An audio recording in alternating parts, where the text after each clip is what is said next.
Bismillahirrahmanirrahim. Assalamualaikum warahmatullahi wabarakatuh.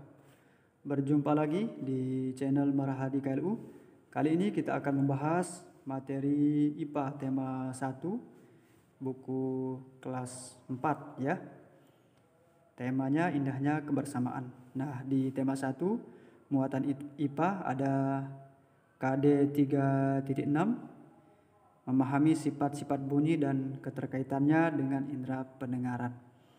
Kemudian KD 4.6 yaitu menyajikan laporan hasil pengamatan tentang sifat-sifat bunyi.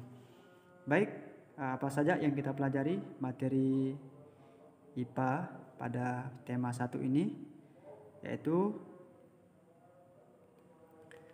yang pertama yang kita pelajari adalah pengertian bunyi, yang kedua adalah sumber bunyi, yang ketiga sifat-sifat bunyi. Nah, ini ketiga materi ini yang kita pelajari.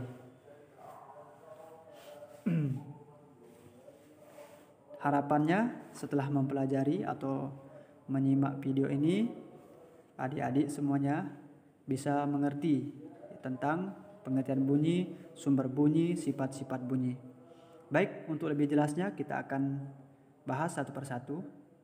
Nah, yang pertama pengertian bunyi. Nah, kira-kira apa itu bunyi ya? Asalnya dari mana? Oke, baik. Coba peganglah tenggorokan kalian pada saat diam, lalu kalian teriak ya, keluarkan suara A. Nah, kira-kira apa yang kalian rasakan? Tentu yang kalian rasakan yaitu ada getaran di tenggorokan. Nah, getaran pada tenggorokan kalian itu berasal dari pita suara yang bergetar. Nah, bunyi berasal dari benda yang bergetar. Oke, baik, lebih jelas lagi, perhatikan ini.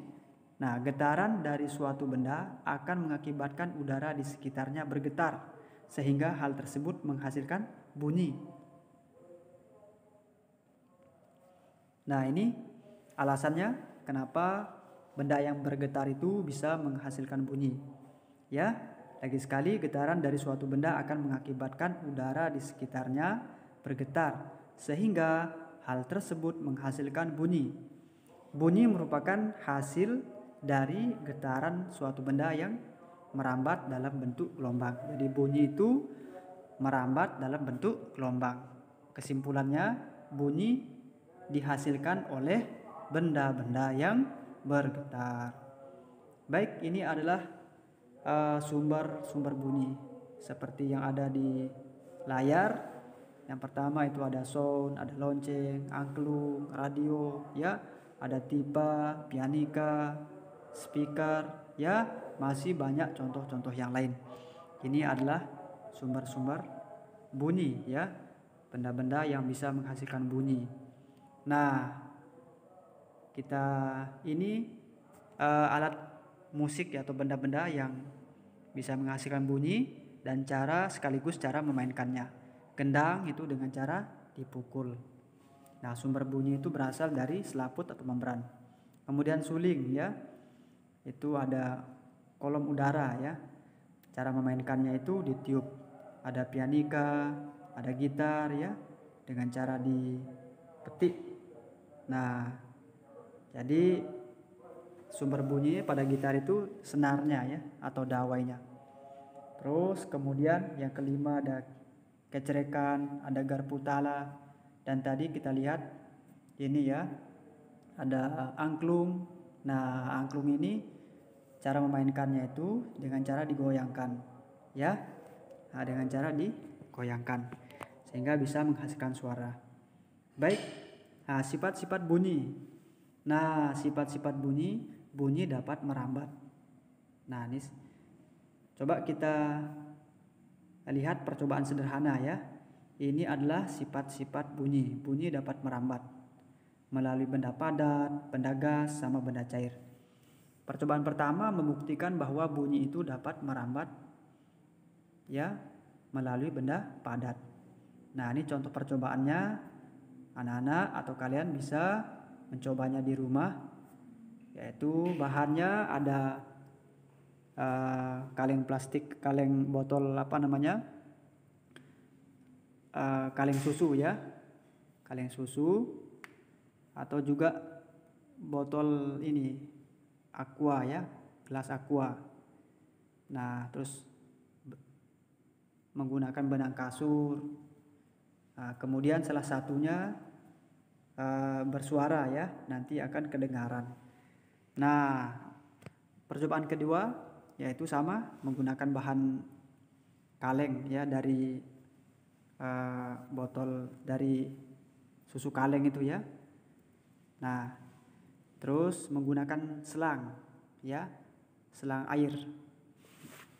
Nah, salah satunya bersuara nanti bisa kedengaran. Itu membuktikan bahwa udara itu bisa merambat melalui benda gas. Kemudian percobaan yang ketiga yaitu menggunakan air.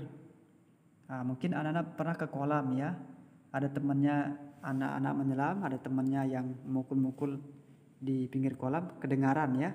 Nah, itu membuktikan bahwa benda suara itu bisa merambat melalui benda cair.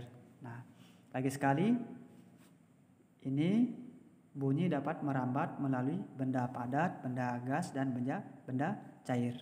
Bisa anak-anak coba sendiri di rumah ya. Percobaannya sederhana. Cukup menggunakan, yang percobaan pertama cukup menggunakan tali kasur, kemudian ambil botol kaleng bekas ya.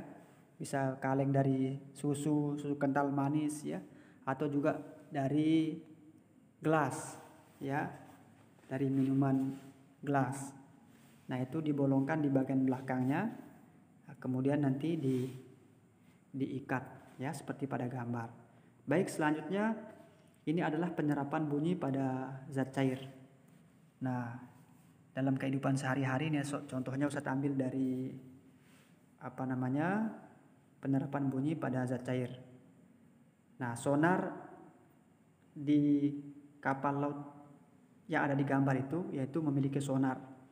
Sonar itu fungsinya adalah alat yang digunakan untuk mengetahui kedalaman air laut. Bagaimana cara kerjanya? Nah, nanti kita akan membahas lagi di sifat bunyi yang lain ya. Oke. Nah, sifat bunyi yang berikutnya, bunyi dapat diserap. Nah, ini benda-benda yang dapat menyerap bunyi. Ada wol, ada spons, kertas, ada kain, busa, ada karpet, karet, goni ya. Ada juga tempat telur itu ya, tempat telur itu. Nah, itu bisa juga, itu kedap suara. Oke.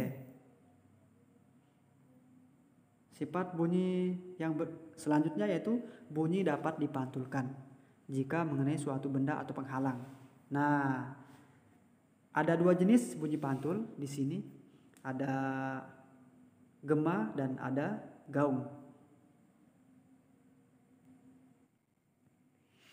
Gema adalah bunyi pantul yang terdengar setelah bunyi asli. Nah, gema dapat terjadi jika bunyi pantul dipantulkan oleh dinding yang jaraknya jauh dengan sumber bunyi, sehingga bunyi pantul yang terdengar jelas ya, terdengar jelas setelah bunyi asli.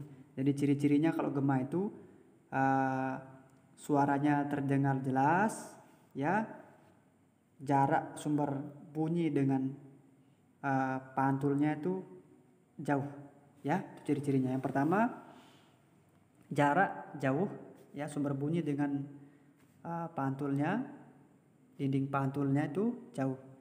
Nah, kemudian suara yang dihasilkan itu jelas ya, suara yang terdengar jelas. Nah, contohnya misalnya kita berteriak di lapangan bola ya, di depan goa, berteriak di tempat yang dililingi oleh tebing ya, tapi jaraknya agak renggang ya.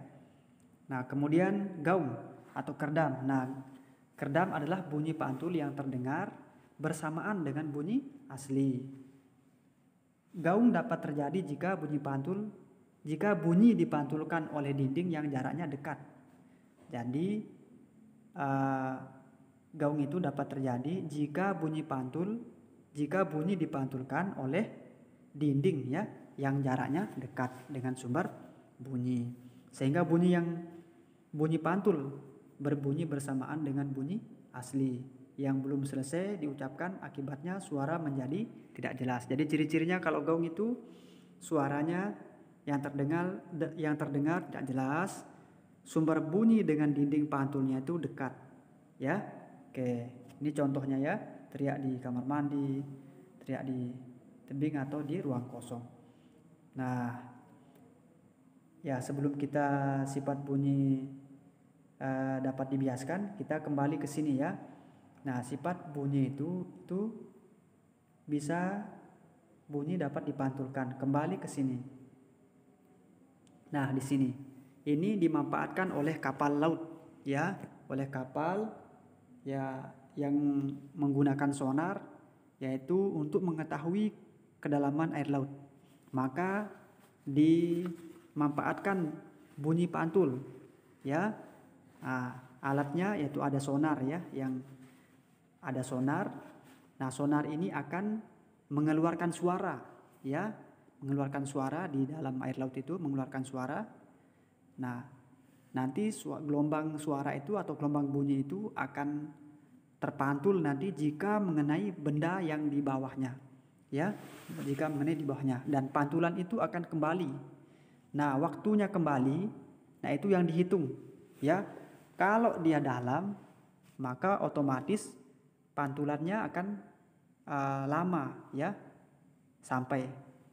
Nah, sedangkan kalau yang dangkal maka tentu lebih cepat ya. Nah, itu cara kerjanya sonar. Nah, mungkin pernah kita lihat kapal selam yang hilang ya. Yaitu cara mendeteksinya dengan sonar ya. Dengan gelombang bunyi ya dengan sonar ya. Sonar itu melepas gelombang bunyi. Nanti pantulannya akan ditangkap lagi. Oke, baik.